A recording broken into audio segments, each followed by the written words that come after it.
Hi guys, hello and welcome back to my channel love beauty on duty. आज के इस video में हम जानेंगे कि आप कैसे पता कर सकते हैं, कैसे कैलकुलेट कर सकते हैं कि आपकी प्रेगनेंसी का कौन सा हफ्ता चल रहा है, कितने वीक्स की आपकी प्रेगनेंसी हो गई है। जो टोटल प्रेगनेंसी का ड्यूरेशन होता है वो 40 सप्ताह का होता है, यानी कि 40 हफ्तों की टोटल आपकी प्रेगनेंसी होती है। इसको काउंट कहाँ से करते हैं? जो आपका लास्ट पीरियड आया था, मेंस्ट्रुअल पीरियड आया था, उसका जो पहला दिन था, यानी कि जिस दिन आपकी ब्लीडिंग स्टार्ट हुई थी, वो जो डेट होती है उसको LMP बोला जाता है। यानी कि लास्ट मेंस्ट्रुअल पीरियड, वो जो डेट होती है उसी से आपकी प्रेगनेंसी का ड्यूरेशन है वो काउंट किया जाता है। तो आपको कैसे पता चलेगा कि आपका कौन सा हफ्ता चल रहा है? आप कैसे इसको कैलकुलेट कर सकते हैं? आपको ये देखना है कि LMP से लेके आज की डेट तक कितने दिन हो गए हैं। मान लीजिए आपने डेज काउंट किए और आपके 70 डेज हो गए हैं LMP से, तो इसको आप 7 से डिवाइड कर लीजिए। 7 से डिवाइड करने पर आपको मिलेगा 10, यानी कि आपकी प्रेगनेंसी को 10 हफ्ते पूरे हो गए हैं, 10 वीक्स ऑफ प्रेगनेंसी आपकी हो गई है। उसी तरीके से अगर आप LMP से काउंट करते हैं और अभी तक 49 डेज हुए हैं, तो 49 को आप 7 से डिवाइड कर दीजिए, आपको क्या मिलेगा 7, यानी कि अभी तक 7 वीक्स ऑफ प्रेगनेंसी आपकी हुई है, 7 हफ्ते आपकी प्रेगनेंसी को हो चुके हैं। इस तरीके से आप आसानी से ये पता कर सकते हैं कि आपकी प्रेगनेंसी का कौन सा हफ्ता चल रहा है। एक और इंटरेस्टिंग फैक्ट मैं आपको यहाँ पे बता देना चाहती हूँ कि हालांकि हम ये काउंट करते हैं LMP से, आपका हम ये काउंट करते हैं आपकी प्रेगनेंसी के कौन से वीक्स चल रहे हैं, लेकिन आपकी एक्चुअल प्रेगनेंसी जो होती है वो आपके LMP से स्टार्ट नहीं होती है। इनफैक्ट आपकी जो LMP होती है उसके 21 दिन के बाद जनरली आपकी प्रेगनेंसी, एक्चुअल प्रेगनेंसी स्टार्ट होती है। अगर आपकी 28 दिन की मेंस्ट्रुअल साइकिल है तो, यानी कि आपका जो लास्ट मेंस्ट्रुअल पीरियड आया था उसके 21 दिन के बाद आप प्रेग्नेंट हुई थी।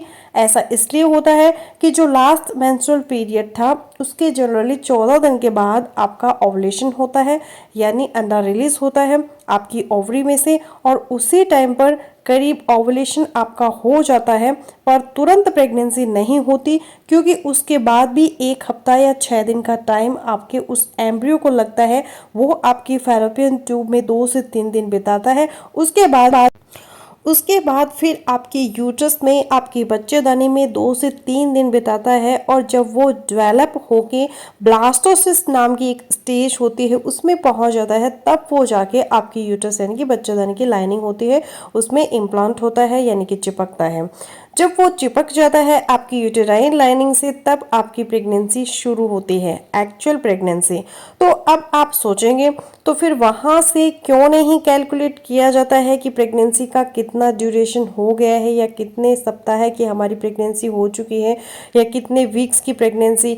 ऐसा इसलिए कि श्योरिटी के साथ कोई भी महिला या कोई भी डॉक्टर भी आपको नहीं बता सकता कि आपका ये जो इम्प्लांटेशन था ये कब हुआ, क्योंकि ये डिपेंड करता है आपकी जो मेंस्ट्रुअल साइकिल है, आपके जो पीरियड का ड्यूरेशन है वो कितना है।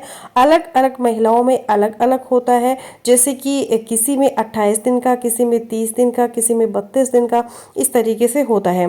साथ ही कई बार ऐसा होता है कि एक ही महिला में जो पीरियड्स होते हैं वो हर बार 28 दिन पर ही नहीं आते, किसी महीने 28 दिन पर आ गए, किसी महीने 30 दिन पर आ गई, किसी महीने 32 दिन पर आ गए। तो इस तरीके से एक फिक्स डेट हम नहीं डिसाइड कर सकते कि किस दिन आपकी प्रेगनेंसी एक्चुअल में स्टार्ट हुई।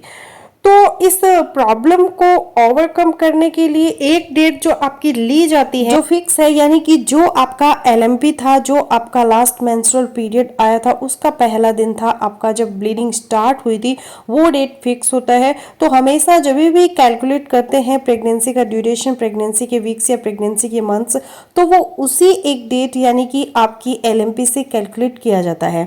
तो होपफुली मैंने इस वीडियो में जो आपको बताया आपको यूजफुल लगा होगा। अगर वीडियो अच्छा लगा तो वीडियो को लाइक कीजिएगा और चैनल को सब्सक्राइब जरूर कर लीजिएगा, ताकि मेरे आने वाले प्रेगनेंसी से रिलेटेड यूजफुल वीडियो आप तक पहुंच सके। मिलते हैं अगले किसी वीडियो में, तब तक के लिए अपना ख्याल रखिएगा।